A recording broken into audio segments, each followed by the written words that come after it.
Vamos começar, amigos. Vamos começar esse tempo aqui. E eu quero começar primeiro orando, como a gente sempre tem feito todas as manhãs, pedindo a graça do Pai sobre a nossa vida, a bênção dele se manifestando sobre todos nós. Que o Senhor nos abençoe nesta manhã, em nome de Jesus. Pai, nós te louvamos e bendizemos o teu nome, porque o Senhor tem nos dado tantas coisas boas. O Senhor tem nos abençoado grandemente. Obrigado pela manifestação do teu amor nessa manhã, pela tua mão amorosa sobre a nossa vida. Obrigado pelo teu olhar carinhoso sempre na nossa direção. Obrigado pelo perdão dos nossos pecados. Obrigado porque o Senhor tem sido tão bom para conosco. Apesar de nós, o Senhor tem sido tão bom, o Senhor é fiel. E nós nesta manhã nos colocamos mais uma vez à tua disposição para ouvirmos os teus conselhos, para ouvirmos a tua voz. E eu te peço que o Senhor nos abençoe poderosamente e nos dê graça. Em nome do Senhor Jesus. Amém. Amém, amigos? Então vamos lá, eu quero conversar com vocês sobre este tema, aparência. Baseado em Lucas, Evangelho de Lucas, capítulo 18. Se você puder deixar aberto, já deixa aberto esse texto, que a gente já vai ler. Esse texto tão importante. Bom, mas eu queria perguntar para vocês aqui, começar com uma dinâmica, uma pergunta para nossa reflexão nessa manhã. Eu quero perguntar, e você vai me responder. Você já comprou alguma coisa pela aparência? Pelo visual, e aí quando chegou em casa você viu que não era tudo aquilo que aparentava ser? Já aconteceu isso? Né? Fala pra mim um pouquinho sobre isso. Fala pra mim. A Renata perguntou se eu estou bem. Estou bem sim, Renata. Deus te abençoe. Bom dia, bom dia. Então me responda. Você já comprou alguma coisa pela aparência, pelo visual, e aí quando você chegou em casa você viu que não era tudo aquilo que aparentava ser? Todo mundo dizendo sim, muitas vezes. Só a Claudete que diz que não. Ó, turma. Não, ô Amanda, não é pegadinha não. Pode responder tranquila, não vai ter pegadinha. Eu parei com as minhas pegadinhas, vocês estavam abusando de mim, vocês ficavam aqui rindo da minha cara. E me conta aí rapidinho o que que vocês fizeram. Ó, por exemplo, a Alexandra, ela disse assim, ó, sim, recentemente no iFood, o lanche parecia maravilhoso, mas quando chegou em casa, nada daquilo. Ixi, pois é. Conta aí algum episódio. Olha lá, Renata Piovani, né? Ela disse que sim, um sapato Melissa, dói o pé. Fala pra mim. Vamos lá. O Carlos disse, sim, já comprei. Frustração total, comprei pela empolgação. Tá. Conta pra mim, vamos lá, gente. Falei uma situação. O Douglas disse, uma fruta na feira. Ixi, pois é. Olha lá. Aline disse, sim, quase sempre. Ai, Jesus. A doutora Luciana Poiatos, minha amiga querida, ela disse assim, lembro que a Rafa quis um sorvete pela embalagem e aprendeu a lição. Pois é. Olha lá.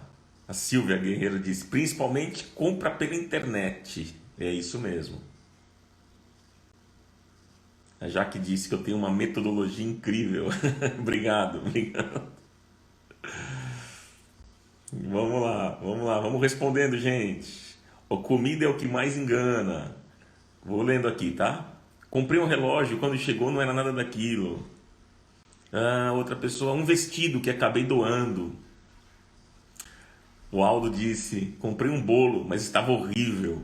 Pois é, amigo, já aconteceu também isso comigo. Deixa eu ver. Olha lá, a Diana disse sim, principalmente os da China. Eu faço isso com brinquedos, meu pai com roupas, minha mãe é a única mais equilibrada, disse a Pietra.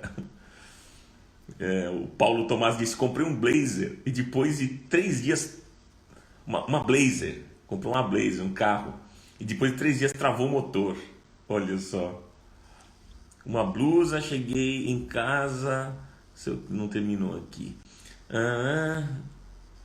Olha lá, um agasalho na foto linda e chegou, não era o que estava na foto. É isso, gente. Eu estou lendo aqui todos vocês. Camiseta, ó. O Gilberto disse: comprei uma camiseta do Corinthians, bonita na vitrine e ruim no corpo. Ô, meu amigo, não queima o filme do nosso time, não. Vamos lá, uma sapatilha fez calo. Enfim, o Marco disse: comprei um pacote de viagens, era lindo o hotel na internet. Quando chegamos era tenebroso demais. Gente, nós temos muitas histórias, né? Para contar aqui. Eu tô lendo todos vocês. Olha lá. Olha lá.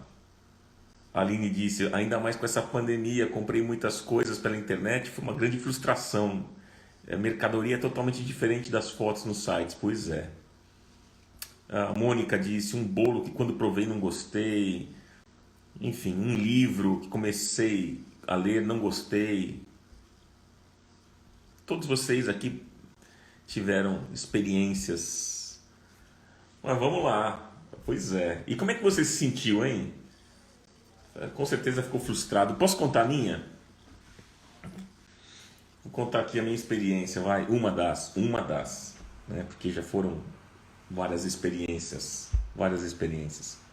Pois é, uma vez eu comprei um aparelho na Polishop. Um aparelho para fazer abdominal.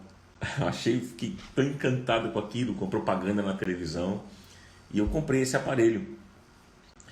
E quando chegou em casa, gente do céu, não era nada daquilo. E mais, eu comecei a fazer todos os dias, comecei a ficar assado. Que experiência horrível, gente, que experiência horrível. Eu tive que doar. E pior que acho que ninguém queria aquele negócio lá. Ocupava um espaço na minha casa, estava ocupando espaço. E olha, gente, foi terrível, né? Eu até hoje, quando eu lembro dessa situação, dou risada. Porque eu fui tão empolgado, quis comprar o equipamento, o aparelho, achando que ia resolver. Eu falei: vou fazer abdominal, né, em casa. O aparelho parecia ser bom, resolvia na época, né? Falava que resolvia, deixava tanquinho, não sei o que, aquela coisa toda. E eu fui lá, comprei. Quando chegou em casa, comecei a fazer o primeiro dia, segundo dia, comecei a sentir assim, começou a assar. É verdade, assar a bunda, gente.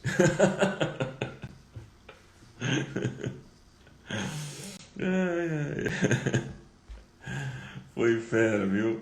A Raquel disse: ficou com a barriguinha mesmo. Vocês estão dando risada de mim, né? Vocês ficam rindo.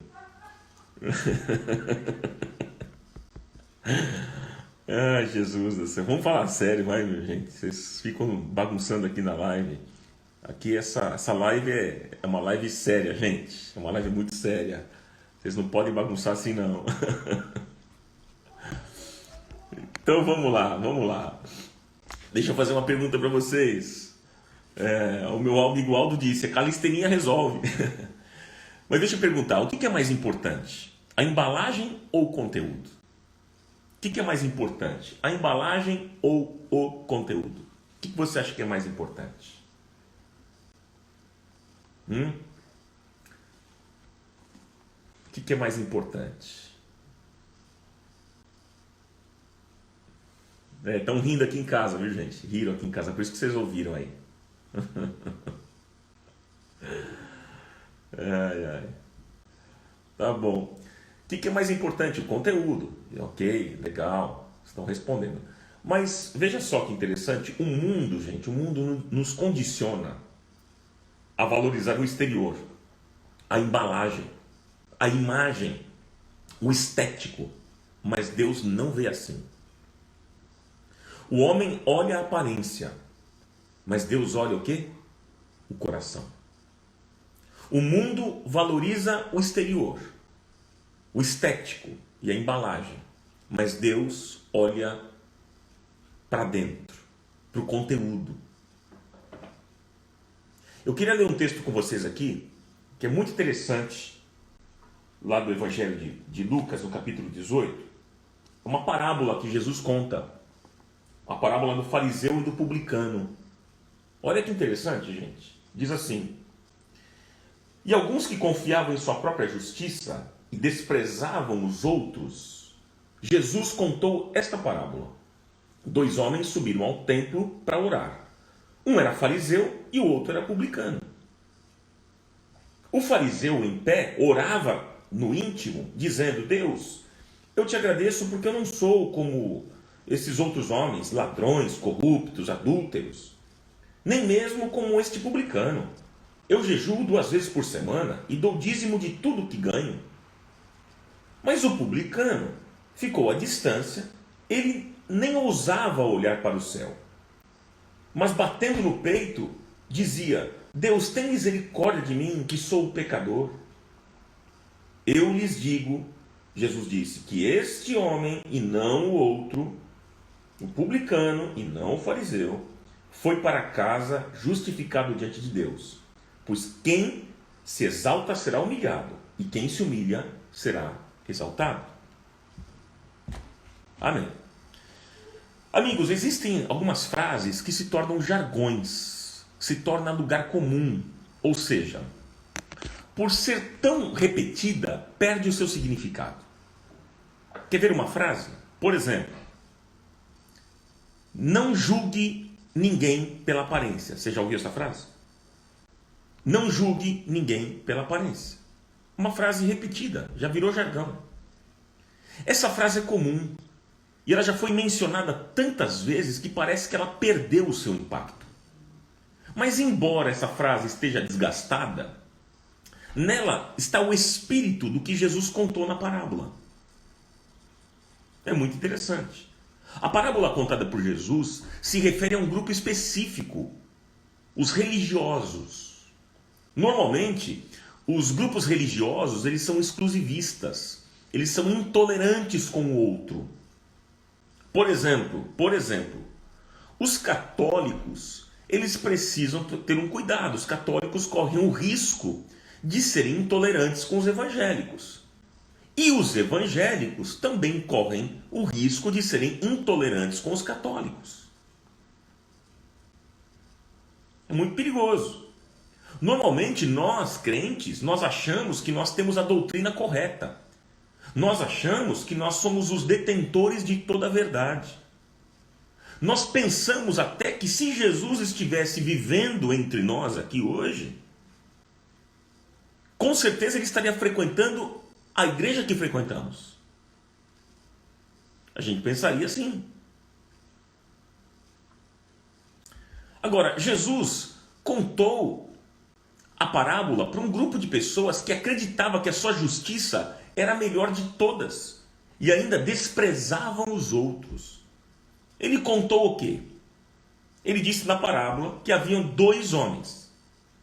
Haviam 2 homens que subiram ao templo para orar. Um era fariseu e o outro era o publicano. Os fariseus, eles eram os mais corretos e justos na sua época. Eles eram os religiosos, eles jejuavam 24 horas, 2 vezes por semana, como o próprio fariseu disse na oração. Eles davam o dízimo de tudo que eles tinham, até do sal que eles comiam, eles davam dízimo. Eles eram fiéis, corretos e fiéis em tudo.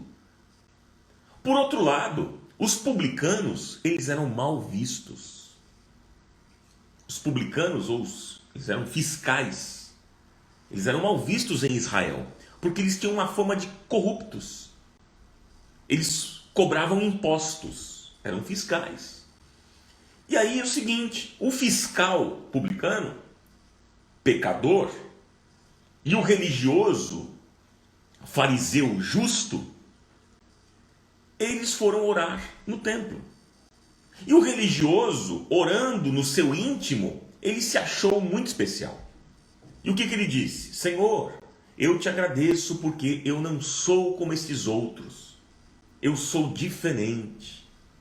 Mas o fiscal, na sua oração, o que ele disse? Esse publicano: Senhor, tem misericórdia de mim, porque sou pecador.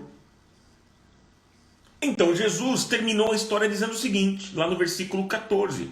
Jesus diz o seguinte: eu afirmo a vocês que foi este homem publicano e não o fariseu que voltou para casa em paz com Deus.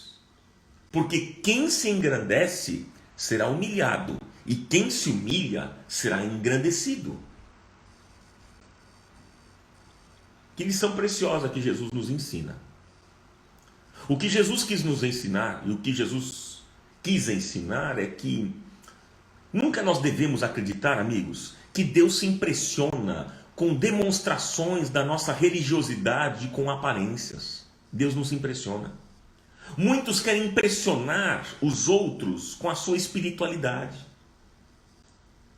E nós precisamos tomar muito cuidado, para que a nossa espiritualidade não se torne exibicionista, vaidosa, arrogante. Porque nós estamos lidando com valores que são muito preciosos, gente. E os valores espirituais são valores espirituais, são preciosos. E os valores espirituais, por serem frágeis, se assim posso dizer, eles podem deixar de ser um valor espiritual e passar a ser uma manifestação da nossa vaidade, da arrogância e da nossa soberba. E em qualquer nível pode acontecer isso. Em qualquer nível. Por exemplo, alguém que tem muito dinheiro pode olhar o seu próximo com desprezo, com desdém. Veja, é uma sutil tentação a pessoa que lida com valores espirituais ficar vaidosa e desprezar os outros. Agora, amigos, eu quero deixar aqui com vocês algumas lições desta parábola. Para o seu relacionamento com Deus, para o nosso relacionamento com Deus. Quais são as lições que a gente aprende com esta parábola? Anote aí, primeira lição para nós aprendermos aqui nesta manhã. Nunca pense que você tem o direito de reivindicar alguma coisa. Eu vou repetir aqui para você conseguir anotar. Nunca pense que você tem o direito de reivindicar alguma coisa. Essa é a primeira lição que a gente aprende dessa parábola. Veja, quando o religioso ele orou, ele disse o seguinte: ó Deus, eu te agradeço porque eu não sou avarento, eu não sou desonesto, eu não sou imoral, né? Não sou adúltero como esses daí, como esses outros. Eu te agradeço porque eu também não sou como esse cobrador de impostos. Em outras palavras, amigos, ele estava dizendo o seguinte: ó Deus, eu mereço, porque eu não sou qualquer um. Eu sou uma pessoa diferenciada. Eu sou uma pessoa de um outro nível, de uma outra categoria, Deus. Em outras palavras, foi justamente isso que ele falou. Veja, o religioso se gabou dos seus méritos. Ele quis apresentar diante de Deus as suas virtudes. Essa arrogância, gente, mostrava que existia um resíduo na alma desse homem. Ele era uma pessoa doente, porque ele se achava o cara diante de Deus. Esse homem, ele tinha uma religião mecânica, de engrenagens, uma religião de causa e efeito. Tem muita gente que diz o seguinte: olha, eu gosto dessa igreja, viu? Eu gosto, mas eu tive que ir para outra igreja. Eu precisei ir para uma outra igreja porque eu estou precisando de uma porta de um emprego. Olha, eu até gosto daquilo que é pregado aqui nessa igreja. Acho maravilhoso as pregações, as ministrações. Mas eu fui para outra igreja porque lá tem milagre. E eu tenho um problema na minha saúde que eu preciso resolver. Essa é a dinâmica que as pessoas entram. Uma religião mecânica, de engrenagens. Nós entramos numa relação com Deus, amigos, perigosa. Uma relação com Deus de partidas e contrapartidas. Em outras palavras, eu faço a minha parte, Deus faz a dele. A dinâmica sempre vai ser a seguinte: Deus já fez o que ele tinha para fazer, agora é você que tem que fazer. Então essa religião é muito perigosa. É uma religião que a gente precisa tirar da nossa cabeça, porque não tem nada a ver com o evangelho de Jesus, com a proposta de Jesus. Nós acreditamos o seguinte, gente, vou explicar melhor. Nós acreditamos que se nós fizermos tudo corretinho, nós vamos ganhar prêmio. Se a gente fizer tudo corretinho, vai ganhar prêmio. É como aquele pai, vou dar um exemplo, é como aquele pai que chantageia o seu filho para que ele obedeça. E dependendo da atitude do filho, ele poderá ou não ganhar o prêmio. Aí o pai diz assim para o filho: olha, filho, se você se comportar essa semana aqui, você vai ganhar uma estrelinha. Você vai ganhar por dia uma estrela, se você se comportar. Se até o final da semana você conseguir juntar essas 7 estrelas, você vai ganhar um prêmio. Essa lógica que eu estou explicando para vocês. Nós pensamos que a nossa relação com Deus é assim. Nós vamos para a igreja para receber os nossos prêmios. E aí sabe o que a gente fala? A gente diz assim: Senhor, eu dei o dízimo corretamente. Agora eu quero a minha bênção. Essa é a dinâmica que muitos fazem. E Deus não anda por esse caminho. Deus não trabalha com esses valores. Fique claro isso. Deus não trabalha com esses valores. Se dependêssemos das estrelinhas, dos prêmiozinhos, das estrelinhas para ganhar os prêmios, nós não estaríamos vivos, irmãos. Infelizmente, nós funcionamos nessa categoria. E então nós criamos uma religiosidade onde nós estamos conseguindo as coisas com Deus pelos nossos méritos. Está errado. Nós pensamos que Deus é assim. Nós pensamos que o coração de Deus está nisso. Que nós conseguimos os pontos com Deus e por isso que nós somos promovidos. Eu fui promovido porque eu tenho ponto com Deus. Eu estou sendo abençoado porque eu tenho mais ponto com Deus. Você não é tão abençoado porque você não tem tantos pontos com Deus. Eu tenho mais ponto que você. Isso é uma loucura, gente. Esse evangelho não existe.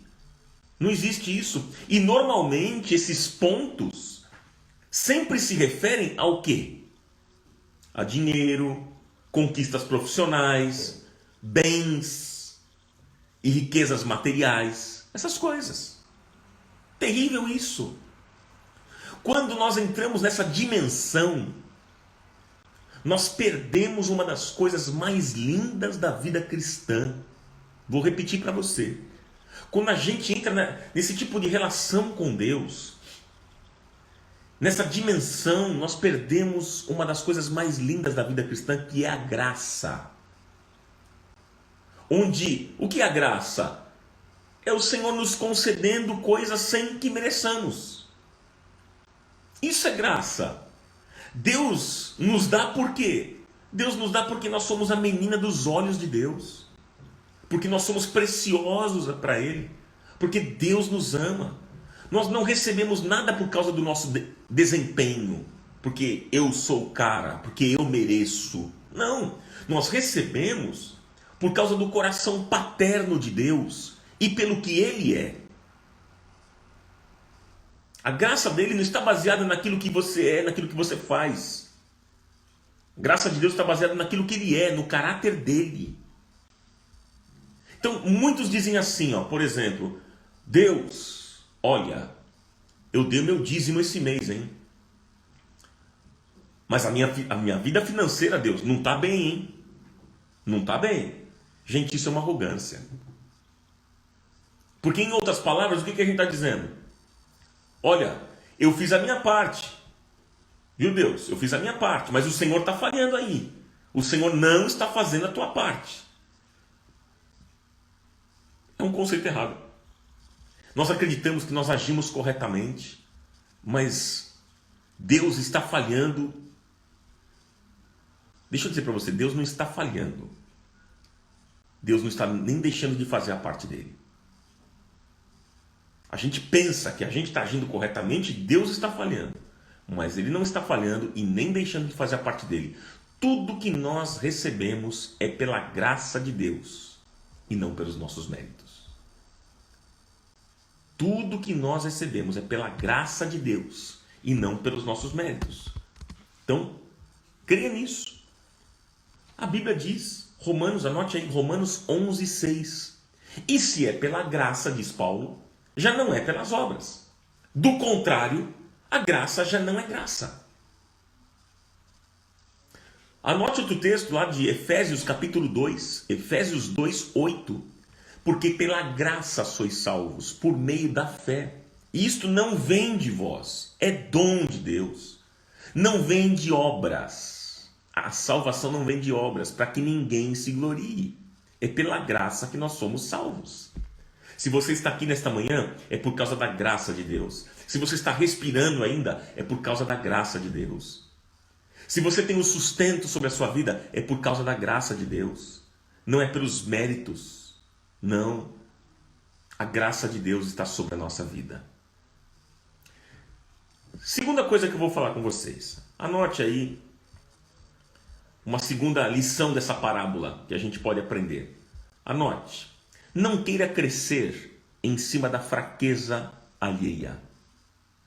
Não queira crescer em cima da fraqueza alheia. Anote isso. Não tente crescer em cima da fraqueza dos outros. Amigos, muitas vezes, para a gente ganhar crédito com Deus, nós nos comparamos com pessoas menos virtuosas, entre aspas. Nós nos comparamos com pessoas menos virtuosas do que nós. Foi o que o fariseu fez. Para ele crescer diante de Deus, ele se comparou com os outros. Ele quis crescer em cima da fraqueza dos outros. E meus amigos, nós sempre vamos encontrar na vida pessoas, se eu posso dizer assim, pessoas melhores, entre aspas, do que nós. A gente sempre vai encontrar pessoas mais bonitas do que nós, mais inteligentes do que nós, mais ricas do que nós, mais capacitadas do que nós, mais bem preparadas do que nós. Sempre vamos encontrar. Mas o contrário também é verdadeiro. Você vai encontrar na vida pessoas menos ricas do que você, menos capacitadas, menos preparadas que você. E aí, gente, é muito mais fácil nos compararmos com pessoas menos válidas do que nós. É muito mais fácil. Por vezes a gente diz o seguinte: Senhor, olha, eu posso não ser o melhor, hein? Posso não ser o melhor, mas me comparando com esses ladrões, com esses corruptos aí que existem, com esses adúlteros, com esses mentirosos, me comparando com eles, Deus, eu não estou tão mal assim, vai. Eu não estou tão mal assim. Você percebe que a gente funciona nessa lógica que é perversa? Nós procuramos pessoas ruins para diminuir a nossa culpa. Gente, isso é perigoso. Nós procuramos pessoas ruins para diminuir a nossa culpa e mostrarmos que nós não somos tão ruins assim. É o mesmo que dizer o seguinte: o marido que agride a mulher, ele diz assim: olha, eu bati em você, viu, mulher, mas eu não te esfaqueei não, hein? Eu só bati. Tem gente que esfaqueia. Então, mulher, se dê por feliz por você ter uma pessoa como eu. Mesma lógica, ou seja, nós construímos a nossa identidade desfazendo do outro. E nós vivemos a vida diminuindo as pessoas à nossa volta para encobrirmos aquilo que nós somos. As nossas relações com Deus acabam sendo assim, gente, infelizmente, comparativas. Deus não entra por esse caminho. Por exemplo, vou falar aqui com os evangélicos que estão aqui, que eu creio que praticamente quase 100% aqui são evangélicos. Eu falo isso com muita liberdade. Muitos evangélicos, por vezes, criticam os católicos que rezam para santos da Igreja Católica. Isso é sério, gente.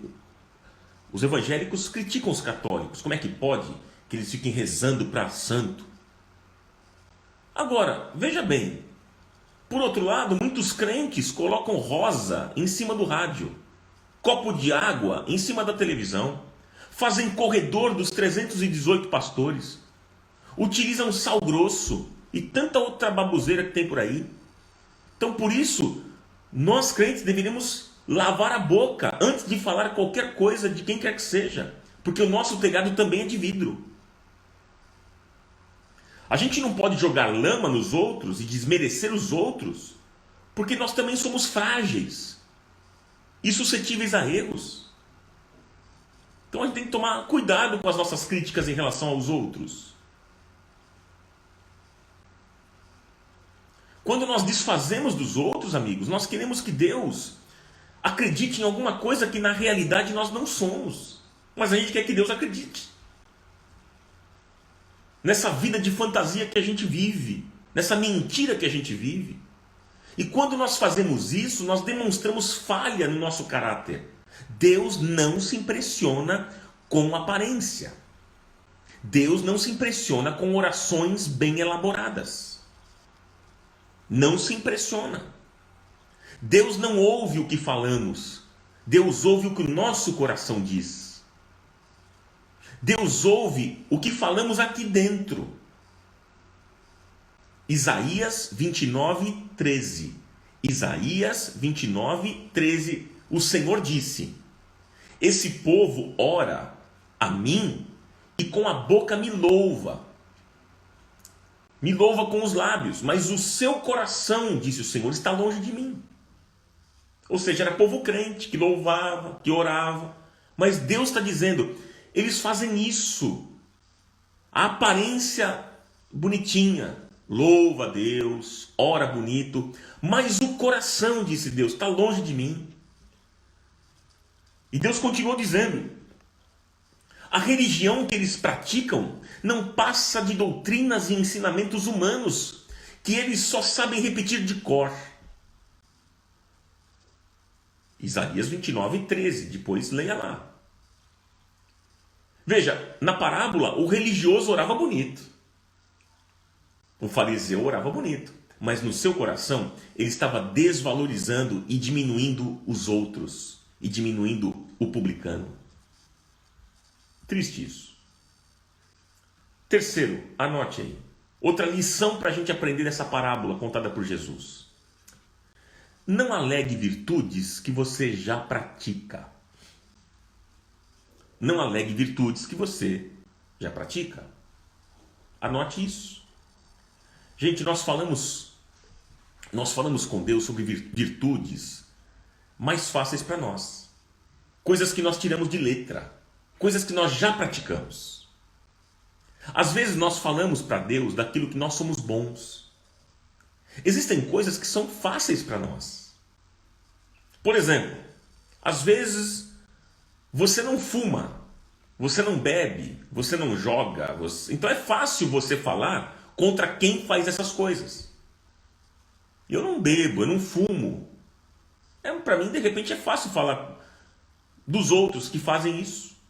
Mas veja bem, nas áreas da nossa vida que são mais fracas, quando alguém nos confronta, sabe o que a gente diz? A gente diz assim, se defendendo, claro, né? Se defendendo. A gente diz assim, olha, viu fulano, Deus não gosta que nós julguemos as pessoas. Quer dizer, quando as pessoas nos confrontam nas nossas falhas, a gente diz isso, olha, Deus não gosta, hein? Deus não gosta que a gente julgue os outros. O fariseu fez isso. O fariseu usou das suas virtudes e menosprezou o publicano. Ele disse das virtudes, olha, eu sou uma pessoa de oração, de jejum, faço isso 2 vezes por semana, 24 horas. Eu sou uma pessoa corretíssima. Eu sou uma pessoa fiel. Eu sou uma pessoa que dá o dízimo de tudo. Até do sal que eu como, eu separo o dízimo. Isso que eu estou falando para você é o que acontecia mesmo, não é exagero. É dízimo de tudo. Os fariseus eram mais corretos que eu e você juntos. Pergunto para você, você jejua 24 horas 2 vezes por semana? Você entrega dízimo até do sal que você come? Da comida que você compra? Dos bens que você tem? Os fariseus eram assim. Então o fariseu fez isso, ele usou das virtudes que ele tinha para desprezar o outro e menosprezar o publicano. E Jesus ensinou que nós podemos falar com Deus sem complicações e que ele não vai comparar ninguém com ninguém. Deus olhou para o publicano como ele era, para a atitude do coração quebrantado, do coração humilhado. Deus não nos compara com os outros, amigos. Deus nos vê individualmente. O parâmetro para Deus nos olhar não é religioso. O parâmetro para Deus nos olhar não tem nada a ver com placa de igreja, mas tem a ver com o coração, gente. Deus vê o coração. Ele não olha a tua aparência, ele vê lá dentro, do que está lá dentro do teu coração. Por isso que Deus sabe dos teus pensamentos antes de serem pensados, as tuas palavras antes de serem ditas. Ele conhece tudo a seu respeito. Deus sabe exatamente o que você está pensando agora. Então nós podemos falar com Deus tendo a percepção de que Ele é misericordioso. O publicano, pecador, ele não reivindicou nada. Ele só pediu misericórdia. Veja que a palavra misericórdia, ela vem de duas raízes latinas. Miserere cordis. Miserere é miséria. Cordis é coração. O que significa então misericórdia? É Deus voltar o coração para o miserável. Misericórdia é Deus voltar o coração para o miserável. Amigos, a pregação cristã não é dos méritos, mas é alcançar o miserável. Os sãos não precisam de médicos, disse Jesus. O justo pede os seus direitos, mas o culpado, ele pede clemência. O culpado pede misericórdia. A nossa relação com Deus não é de exigir, de determinar, como muitos fazem. A nossa relação com Deus não é assim, com essa arrogância, como eu já disse aqui em outras vezes e vou repetir. Essa relação que muitos estabelecem com Deus de exigir coisas de Deus, de determinar para Deus o que Ele tem que fazer, de colocar o dedo na cara de Deus e falar assim: eu sou filho, eu tenho direitos de filho. Isso não tem nada a ver com a pregação do Evangelho, porque a nossa relação com Deus não é de exigir, a nossa relação é de misericórdia. Se formos hoje bater na porta dos céus, é para clamar misericórdia, é para fazermos a oração do publicano: Senhor, tem misericórdia de mim. E não do fariseu: eu mereço, eu sou filho, eu quero os meus direitos, porque eu sou melhor do que os outros. Não. A nossa relação com Deus é de misericórdia. Não é cobrar a execução da lei, mas é buscar o presente da graça, meus irmãos. O publicano falou com Deus, o pecador publicano falou com Deus na percepção da misericórdia. Para Deus usar de misericórdia conosco, Ele exige alguma coisa? Ele não exige nada. A única coisa que eu posso dizer que Ele exige é um coração contrito e quebrantado. Porque como diz Davi no Salmo 51, 17, sacrifícios agradáveis a Deus é o coração contrito, o coração quebrantado. E a este coração Deus não despreza a gente. Deus não despreza. No Salmo 51, o rei Davi, ele é desmascarado pelo seu pecado. Vocês sabem o erro de Davi, o pecado de Davi. Foi um assassino e ainda adulterou. E aí ele escreve o Salmo 51, depois leia o Salmo 51, para você ver o que Davi diz no Salmo 51. Amigos, Deus não vê o cargo, Deus não vê título, Deus não valoriza sacrifício nem oferta, mas o que agrada a Deus é o coração quebrantado. O que agrada a Deus é o coração quebrantado. Para falarmos com Deus, nós não precisamos de ostentação. Para falarmos com Deus, nós não precisamos tentar manipular alguma coisa. Para falarmos com Deus, nós não precisamos de máscaras. Não. Mas nós precisamos apenas de um coração verdadeiro. Porque o Salmo 34, versículo 18, diz que o Senhor está perto dos que têm o coração quebrantado e salva os de espírito abatido. Creia nisso. Creia nisso. Eu quero concluir essa mensagem para nós orarmos aqui nesta manhã. Eu quero dizer para vocês que a nossa espiritualidade, amigos, adoece quando a gente começa a pensar que a gente merece alguma coisa. A nossa espiritualidade adoece quando a gente começa a pensar que a gente tem direitos. A nossa espiritualidade adoece quando a gente começa a achar que nós somos melhores que os outros. Uma espiritualidade boa, saudável, uma espiritualidade viva, portanto, é aquela que não esquece os seus começos, como foi lá atrás, não esquece. Uma espiritualidade viva é aquela que se recorda que foi a misericórdia de Deus que o sustentou ao longo da caminhada. E que por isso tem um olhar misericordioso e de profunda paciência para com o próximo. Essa espiritualidade é a boa. Essa espiritualidade, meus amigos, que é a espiritualidade saudável. Eu pergunto para você, será que por medo, será que por vergonha, nós não temos incorrido no erro de tentar impressionar a Deus com as aparências? Tentando encobrir coisas que não vão bem no nosso interior? Será? Como é que nós temos olhado para as pessoas à nossa volta, gente? Como é que é o seu olhar para a sua esposa, para o seu marido, para os seus filhos, para os seus pais? Como tem sido o seu olhar para os seus amigos lá do trabalho, da faculdade, da escola? Como tem sido o teu olhar para os irmãos da igreja? Quando eles fracassam, como é que você tem olhado? O teu olhar é de julgamento? Ou é um olhar misericordioso? Julgamos os outros de uma forma que nós não queremos que nos julguem.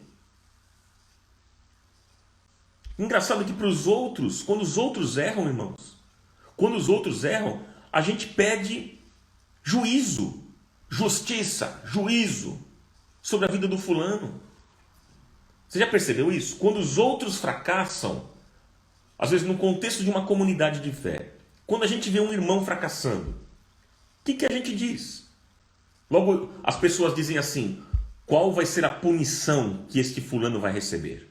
Eu quero saber o que é que o pastor vai fazer com o fulano. Eu estou falando por uma experiência própria, de pessoas que já me cobraram coisas do tipo. E eu fiquei pensando comigo, e se fosse com esse irmão? Quer dizer, para os outros eu quero juízo, quero justiça, mas para mim eu quero misericórdia. Quando eu falho, eu falo, por favor, me perdoa, tem misericórdia de mim. Mas para o outro é juízo. Gente, tem coisa errada. Tem coisa errada.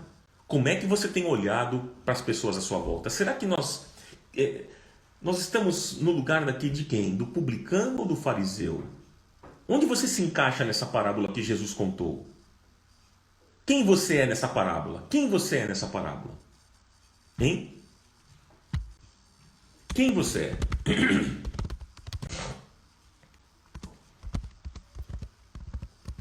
Você é o publicano ou você é o fariseu? Hã? Pense.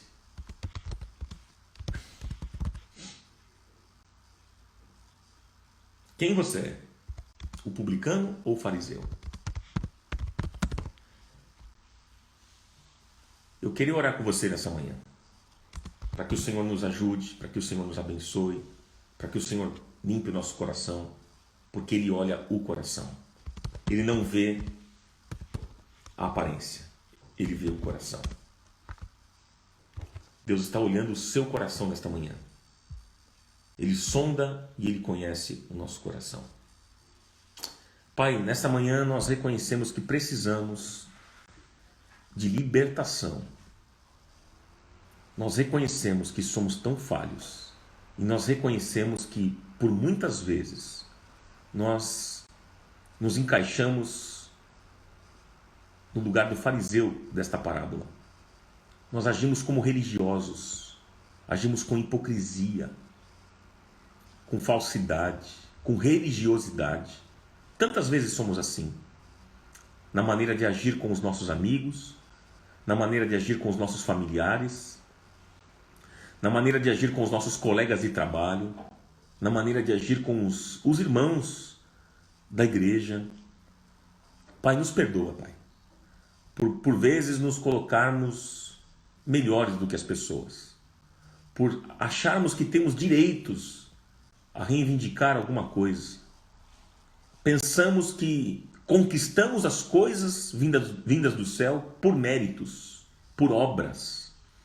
Mas hoje nós aprendemos que tudo que nós recebemos é por graça de Deus. É o favor de Deus. É a bênção de Deus. É por causa do teu olhar amoroso. É por causa do coração paterno do Senhor e pelo que o Senhor é. É por isso que somos abençoados. E nós não queremos duvidar mais disso. E nós nos colocamos diante do Senhor para que o Senhor trabalhe no nosso coração. Senhor, não permita a hipocrisia. Não permita que sejamos hipócritas, Pai. Exigirmos do outro aquilo que muitas vezes nem nós praticamos. Que possamos ter mais misericórdia uns dos outros. Que sejamos pacientes uns com os outros. Que possamos perdoar uns aos outros, amar uns aos outros. Senhor, ajuda-nos, Pai, ajuda-nos, dá-nos este coração, um coração responsivo à Tua palavra. Oh, Pai amado, livra-nos da religiosidade, livra-nos da hipocrisia, livra-nos, Pai, nós não queremos andar por este caminho. E eu peço que o Senhor abençoe os meus irmãos nesta manhã. Que a Tua graça, o Teu favor, a Tua bênção, a bênção do céu, a bênção do Senhor que enriquece e não traz desgosto, que o Senhor conceda a cada um dos meus irmãos. Que eles sejam abençoados nesse dia, sejam tocados pela Tua presença, que eles sejam fortalecidos na fé. Eles sejam fortalecidos na fé. Oh, Pai amado, que o Senhor venha curar pessoas que estão vivendo tempos difíceis, às vezes no seu próprio físico, sejam curadas, restauradas nesta manhã, em nome do Senhor Jesus. Em nome de Jesus, qualquer doença, qualquer enfermidade, que sejam hoje tocados e curados. Em nome do Senhor Jesus eu oro. Pessoas que estão desempregadas, Senhor, que haja uma porta de emprego, Senhor, abra as portas. Que nada falte aos meus irmãos, toda a provisão sobre a casa e sobre a vida deles aconteça. Porque a Tua palavra diz que o Senhor é o nosso pastor, nós somos ovelhas do Seu rebanho, Tu és o pastor deste rebanho. Senhor, que a Tua provisão esteja presente na vida de cada um. O Senhor é nosso pastor e nada nos faltará. Que nada falte aos meus amigos, aos meus irmãos. Que o Senhor esteja cuidando de cada família, de cada lar. Cuida, Senhor. Trata com cada um de nós. E nos abençoe, Senhor. Livra-nos, por favor, Senhor, de todo tipo de mal. Todo ataque do inferno, toda obra maligna contra a nossa vida. Que seja desfeita, que seja aniquilada. Oh, Pai, que nenhum mal chegue à nossa casa. Dê ordem aos Teus anjos, Pai, como diz a Tua palavra, que o Senhor dá ordens aos Teus anjos. Dê ordem agora aos Teus anjos para que eles nos protejam, guardem a nossa vida. Em nome de Jesus, eu oro, crendo que o Senhor está fazendo coisas grandes e firmes que nós não sabemos, porque o Senhor é bom. Em nome de Jesus.